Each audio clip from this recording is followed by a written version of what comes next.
It's quite good. It might upset one or two people, actually, some of the lyrics. Why? I do hope so. Well, because they'll read them and they won't understand them, and they'll just see the wrong words. They'll just see the words, you see, but they won't see the meaning behind the words. What are you gonna be when you grown up? What school you gonna attend to? Who you gonna marry? Those are hard questions to answer. But I think the hardest question in human history is, what is your favorite Iron Maiden record? When Maiden released Seventh Son of a Seventh Son in April of 1988, they weren't just dropping another heavy metal record, they were crafting a turning point into their careers. Seventh Son is a concept album drenched in mysticism, literary references, progressive rock influences, and ambitious storytelling approach that pushed the band into uncharted waters. For many fans, this was Maiden at their creative peak, and for others, it was the divisive record that marked the end of the classic era. But regardless of opinion, we all have to agree that Seventh Son of a Seventh Son cemented itself as one of the most daring and enduring albums in metal history. Today we are diving deep into the oranges, the concept, the writing process, the music itself, and the legacy of this masterpiece. And as today, maybe I can change tomorrow, my favorite Maiden record. How dare you! Welcome to the series The Genius Of, and let's talk about Seventh Son of a Seventh Son. Seventh son of a seventh son. Seventh son of a seventh son. Seventh son of a seventh son. Seventh son of a seventh son. Seventh son of a seventh son. The seed for Seventh Son of a Seventh Son was planted during the writing of its predecessor, somewhere in time from 1986. On that album, Maiden had started flirting with the new sounds like guitar layer with synths and a more atmospheric approach. But Steve Harris, Iron Maiden's founder, bassist, and the big boss, expressed that he wanted to go even further. So before I continue, what is the inspiration of Seventh Son of a Seventh Son? The Seventh Son of a Seventh Son is a concept from folklore regarding special powers given to or held by such a son. To qualify as the seventh son of a seventh son, one must be the seventh male child born in an unbroken line with no female siblings born between, and to a father who himself is the seventh male child born in an unbroken line with no female siblings born between. In some beliefs, the special powers are inborn, inherited simply by virtue of his birth order. In others, the powers are granted to him by God or the gods because of his birth order. In many cases, seven sons who are not born to a seventh son are also said to have supernatural or healing abilities. In some cultures like Ireland, his gift as a healer. In Italy, for example, in the legend of Montenero di Bisaccia, Ciarallo was a seventh son who had the power to enchant and recall snakes, and who was immune to snake venom. And in some Latin American countries, the seventh son is believed to be cursed to be a werewolf. That's what I grew up with believing. Seven sons of seven sons reputedly had like clairvoyant powers or second sight or healing and all that kind of stuff, right? So they tended to be rather special people, right? Now, this kid doesn't ask to be born like this, so he goes through life having all kinds of problems with all this stuff, not the least of being that every time he shakes hands with somebody, he sees their death. Which is kind of, you know, it's kind of funny. I mean, for example, if I could see the way that you were going to die, like in the next 5 seconds, I mean... and then he, like, brings it up, too. Car crashes at a party. How do you do? Yeah, well... Car crash, over there. Kind of. So you can imagine he's not entirely too popular. I wouldn't think. And he does things like, foretells disasters. I mean, imagine standing in the middle of an LA street and saying, there's going to be an earthquake any minute, and the next moment your mother-in-law is swallowed up by this huge hole in the ground. It wouldn't make you popular with mom, anyway. Absolutely not, So, anyway.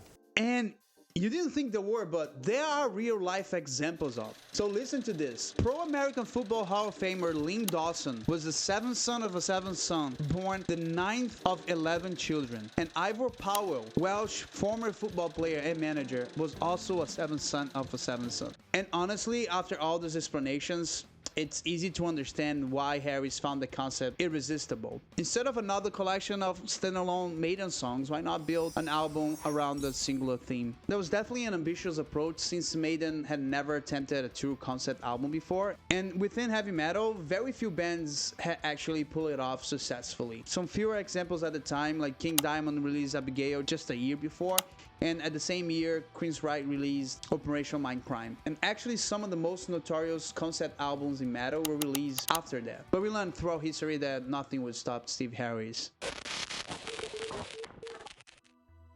So the actual story of the album loosely follows the life of a mythical seventh son. In Maiden's version, he is born with special gifts and becomes kind of a prophet or seer. His powers are both a blessing and a burden, and he's caught between good and evil and light and darkness. The songs chart his journey, his birth, his visions, his struggles, and ultimately his death. Well, it's a concept album, believe it or not. Yeah, sounds a bit ominous, doesn't it? But, well, originally had the idea for a song called The Clairvoyant when Doris Stokes died. Just thought, well, it's a bit strange, you know, if she was a clairvoyant, I wonder if she could foresee her own death, you know. That sort of sparked me off with the song Clairvoyant. And then there was the idea for the song The Seventh Son of a Seventh Son, which all ties in with, because it's supposed to have the powers of clairvoyance and healing and sixth sense, whatever, you know. And so when I actually spoke with Bruce about the basic idea, he went overboard about it, thought it was a great idea and everything, and so we decided to write all the lyrics based around that. It's a concept album about a seventh son of a seventh son. Actually Steve's idea, but we found that we were writing lots of things very similar at the same time without him actually... When he suggested this idea of seventh son of a seventh son, I immediately went flying to my book of unused lyrics and pulled out lots of lyrics with the number 7 in. Hence the intro and the outros of the album and various other bits. So we found there was lots of ideas all flowing together which all worked, which was too much of a coincidence, really, to put down to chance. I guess the actual kind of theme is based on like an alchemist, you know, and kind of tells like his life story, indulging in different mystical things, trying to see into the future, clairvoyancy and prophecy and stuff like that. And it kind of, the whole album tends to gear itself in mystical things, really, looking at the future, things that we all like to know about, but, we can't sort of understand, and, so it's kind of on the borderline of that. Did you and Bruce and Steve, who contribute most of the material to the album, did you all, when you were writing the songs, write with one story in mind? I think I just sort of ploughed on, just coming up with music. I didn't write any lyrics, I just sort of come up with some music for it. I remember we had a meeting and we talked about possibility of doing Seventh Son. We already had the music on rough demo of Moonchild, just the music.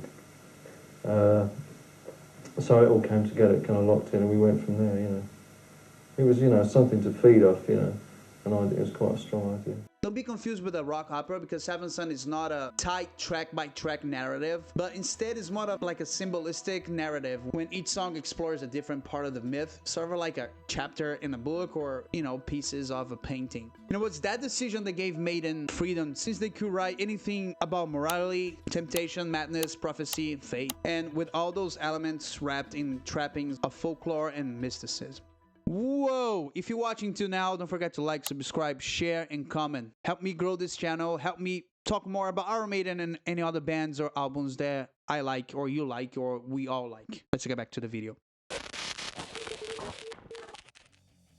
It's fair to say that by 1987, Iron Maiden were one of the biggest bands in the world. Something that haven't changed to this day. They had headlined massive tours, released 6 albums in 7 years, and built a reputation as one of the heavy metal's most consistent bands. But as you can imagine, there are also tensions within the band. During rehearsals, Bruce Dickinson initially struggled with the idea of another fantasy-driven album, because after Somewhere in Time, he had hoped to sort of steer Maiden into a more experimental, darker direction. And although he initially disliked the approach, as the songs developed, he began to see potential in Harris's vision. The band wrote the album in the rolling countryside of England, then recorded at Musicland Studios in Munich, Germany.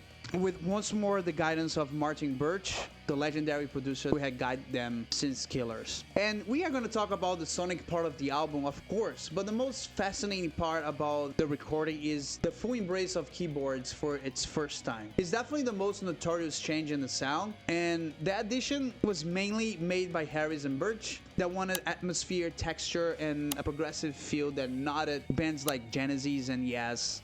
All of that while still keeping the raw power of Maiden's signature twin guitar attack. There was a time when I'm sure Iron Maiden used to say, we will never have keyboards on the album, you know. Yeah, well, I must admit, we weren't into keyboards before because we did have a keyboard player in the band years ago for about 6 months and it just didn't work. We worked on a couple of numbers, but, you know, two guitar attack was much better. But the reason it happened this time around was because, you know, if I have, like, well, on the last album, for instance, I used guitar synths, you know, with, the, you know, chord and foot pedals and stuff. But it means that I have to use a lead on stage. There's no way I can do that, you know, sort of the way I move about and everything. And Adrian didn't want to be bothered with all the foot pedals either, you know, so we decided that we'd do it all on the keys. And we're going to get my bass roadie, Mike, to do the count, as he's known. Yeah, the D on the keys. Yeah, there's a guy on the crew, his nickname is the Count, because he only comes out at night. He's a nocturnal sort of person. But he's also happens to be a very good musician. And the thing is, there's a lot of keyboard parts on the album. Not dominating keyboards, but stuff that needs to be there. Plus I'm playing guitar synth as well, so it's going to be a bit of a handful to do it. But in a couple of songs, it's going to be essential that we probably do that. Musically, Seventh Son of a Seventh Son is Iron Maiden at the most progressive, with songs that are more dynamic, filled with shifts in tempo and mood. The opener, Moonchild, sets the tone immediately, a spoken word into biblical references and a galloping riff that pulls you into the story. Myself and Steve, we decided that this was going to be what the lyrics were going to be about. And no matter what direction the music went, we wanted the whole thing to fit together lyrically. And so when I wrote, I took whatever lyrics I had and looked at them from that angle and thought, well, how can we fit them in? And we came to the situation where Moonchild was basically the devil trying to claim this kid for his own and foretelling all the temptations and all the nasty things he was going to put in his path. Because this kid is born with free will. Good and evil both trying to claim him. But really this kid has free will, and he's also innocent. He knows nothing whatsoever of all this stuff that's going to happen to him. 7 deadly sins, 7 ways to win, 7 holy paths to hell, and your trip begins. 7 downward slopes, 7 bloody hopes, 7 are your burning fires, 7 your desires. Infinite Dreams explores existential questions with a haunting, almost ballad melody. Infinite Dreams, the next track, is basically, that's what it's about. Infinite dreams, these terrible dreams he has in which he sees infinity. And he can't deal with that situation either. But wouldn't you like to know the truth, or what's out there to have the proof, and find out just which side you're on? Where would you end, in heaven or in hell? The Evil Dead Men Do delivers one of the Maiden's catchiest choruses, while Can I Play With Madness, which is the lead single, it's also catchy and upbeat, hiding a story about visions and prophecy beneath its very catchy sing-along hook. Can I Play With Madness is when he goes to a fortune teller or soothsayer or crystal ball gazer, whatever, and he asks the question, can I play with madness? Because that's what he thinks is in his head. Can I play with madness? Came about out of a pure happening. It was a song that was written, and Bruce had an idea, and Steve came up with the middle section, and we put it together. We worked it out, and we didn't really believe it was going to work, and it did. And because of that, it's got the magic about it, what it has. And so I think it's going to be a very good, successful single. You know? It is below 4 minutes long as well, so the radio companies are going to go, hey, these guys are going to... He said, do you want to know the truth, son? Lord, I'll tell you the truth. Your soul's going to burn in a lake of fire. The title track is nearly a 10-minute epic. And after the gigantic rhyme of the Ancient Mariner, it's arguably Maiden's most ambitious composition up to that point. With its mystical lyrics, shift time signatures, and almost a I like it almost like a symphonic structure. It's a song that brings that journey feeling to the album. Today is born the seventh one, born of a woman, the seventh son. And he in turn of a seventh son, he has the power to heal. He has the gift of the second sight. He's the chosen one. So it shall be written, so it shall be done. And to wrap it up, tracks like the Clairvoyant and Only the Good Die Young tie the story together, while still showcasing how well-crafted, memorable, and accessible the Maiden songwriting is, and with some of the Maiden's best phrases ever written, like "Only the good die young, and the evil seem to live forever. There's a time to live and a time to die, when it's time to meet the Maker." In the album, you can hear the influences of progressive rock, but also the band's desire to evolve heavy metal beyond the cliches of the mid-80s. And at the same time, you never lose that classic Maiden DNA. Seventh Son of a Seventh Son feels like an entire journey, and it is one of those rare albums that is very hard to listen to just one song. If you made it to here, you know there's no fillers on this beauty, and Maiden ends the album in the most clever ways I ever seen. At the end of the Only the Good Die Young, the 8th and last track, they finish with the same intro from Moonchild, which is the first track, and it triggers our brain to listen to the first song again, and consequently the whole album. The singles were hits, especially Can I Play With Madness, which brought Maiden to the popular MTV audiences. But like every Iron Maiden album in history, reactions are mixed, always. And some fans loved the progressive approach and saw it as Maiden's masterpiece, but others criticized the keyboards, the experimentation, and prog rock elements. In America, where thrash metal was exploding with bands like Metallica, Slayer, and Megadeth, Seventh Son felt almost too ambitious and too strange for some listeners. Still, after many years, history has been kind to the album, and today many critics and fans see it as one of the Iron Maiden's finest hours. And since we talked at the start, the task of choosing the best or favorite Iron Maiden album is borderline impossible. All I can tell is that if you're watching to here and saw that's my first video about Iron Maiden, maybe on this side, I'm not sure, honestly. I can change my mind tomorrow. Seventh Son of a Seventh Son also marked the end of an era.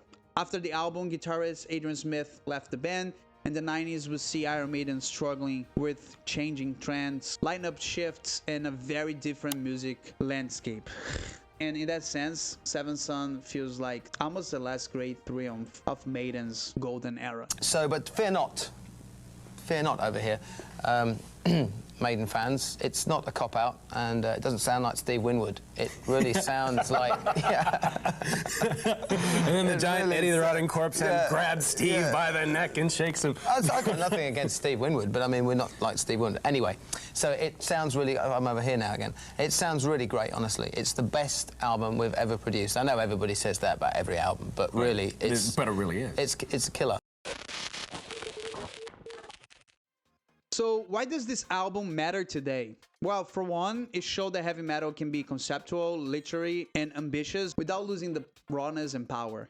It paved the way for later bands to explore storytelling metal with many power metal bands and prog metal bands, and even symphonic metal. I think they all, in a certain way, own a little bit of depth to records like this. And for Iron Maiden themselves, it stands as proof of how versatile they are. It's a very different approach from the first two albums, and in my opinion, they still kick ass in different ways. So what's your story with Seventh Son? Is that your favorite Iron Maiden album? What's your favorite song on the album? Or you agree or disagree with anything I said throughout the video?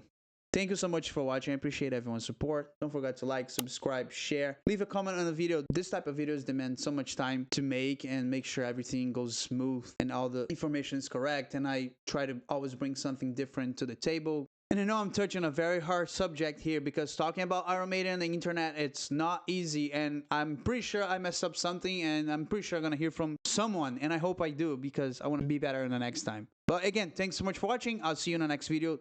Take care.